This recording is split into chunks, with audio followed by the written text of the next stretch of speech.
Всем привет, с вами Елена Шейлина, и я сейчас нахожусь во Флоренции. Я переехала в Италию. Это невероятное ощущение, что я вообще могу сидеть на этом балкончике и рассказывать вам историю, что я наконец-то студент Академии изящных искусств. Я попала в такой период, когда началась вторая волна пандемии, и сейчас у нас закрыты все музеи, у нас комендантский час, так что я не знаю, будет ли работать моя школа завтра. И учусь жить сегодняшним днем, не строить планов. Скажу вам, это чертовски сложно. Перед отъездом у меня было безумное расписание, и это одна из фотосъемок. 24 девушки, где каждый герой — это прожитый час, который тащит меня назад, утяжеляя усилия к движению. Чем ближе к цели, тем тяжелее. В этом основная задумка этой фотографии.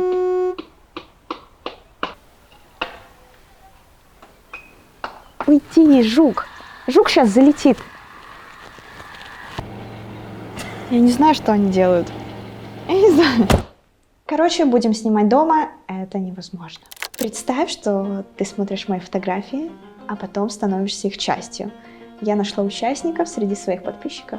Сначала ты стесняешься. Ты никогда не участвовал в подобных проектах. Все стоят отдельно, никто не знает друг друга. Потом начинается подготовка. Одежда, парик. Тебя просят снять обувь. На улице 10 градусов, и тебе нужно стоять коленями на остром асфальте. А еще в этой неудобной позе ты должен тянуть впереди стоящую девушку. Ты ждешь, пока выстроить всю эту цепочку. Ты устал, тебе холодно, ты уже не думаешь обо мне, ты думаешь о всех этих людях. Им тоже неудобно, у них тоже свело ногу. Злишься на меня, что все так медленно. Но когда завершаешь, тебе грустно. Потому что в этот момент ты чувствуешь, что выдуманная история о фотографиях существует. И ты прожил эту жизнь и также безвозвратно покинул. Вспоминая мой видео «Фруктовый сад», я улыбаюсь и немного скучаю по этим двум девочкам. В те моменты, когда мы были вместе, создавалась настоящая магия. Мне не хватает времени, когда мы можем рисовать вместе, либо создавать что-то. Мы не творили с Яной около 3 лет, и этой фотографии бы тоже не было, если бы мне не приснился сон об одиноких девочках. Не часто я воплощаю задумки из снов, но эта идея мне понравилась.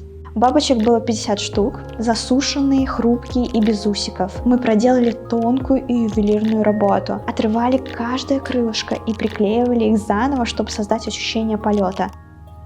Я часто знакомлюсь с людьми именно на съемках, и один из таких людей, его зовут Дима. Дима — флорист, в первую очередь художник, и человек, который мимоходом просто сказал: а у меня есть 2500 одуванчиков. Сейчас я ничего не делаю, я сейчас сижу на подоконнике, а мой верный друг Дима создает пену из одуванчиков, которую он собирал 2 месяца, и это восхитительно, что случайно встретившись последние 10 дней, пока я в Петербурге, мы решили сделать чуть ли не 20 проектов.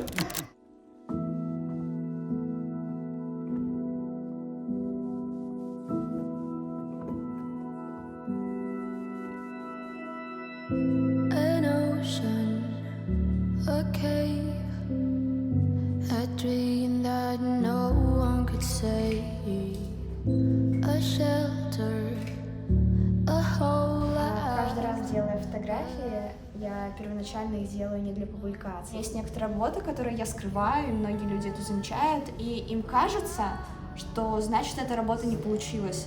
Но это совсем не так. Это значит то, что просто этой работе нужно другое место, и этим работам нужны не социальные сети.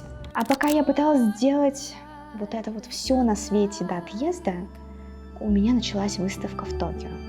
Months of rain and chest pain.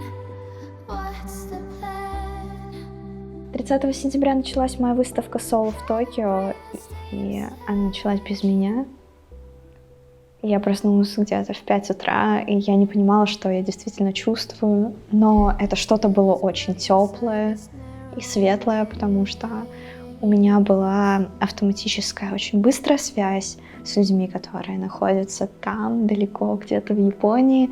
Там я должна была вести шоу, должна была погружать людей в этот мир трансформации. Должна была. Шоу без ведущего, но со зрителями. Heavy breathing, steam stain. Now grab my hand. Эй! Я наконец-то сделала это. Я закончила мою трансформацию. И сегодня у нас эти работы летают в Японию, но, к сожалению, без меня. Потому что пандемия, но я безумно счастлива видеть всю эту историю на одном полу.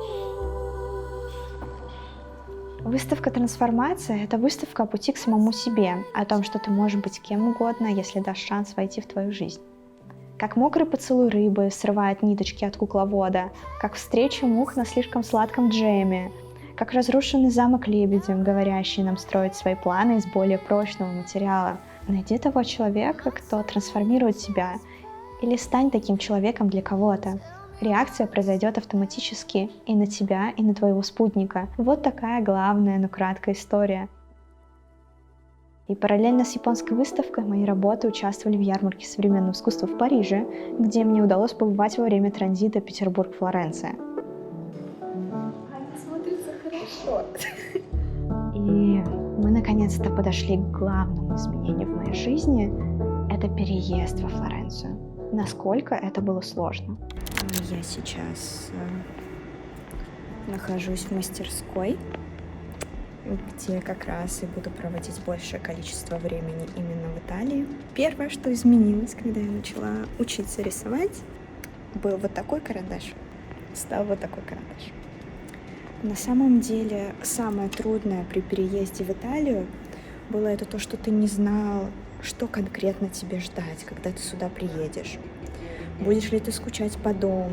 Как быть без друзей? Как быть без языка? Потому что во Флоренции почти что никто не говорит на английском. Похоже, следующая моя цель — это будет изучение итальянского языка.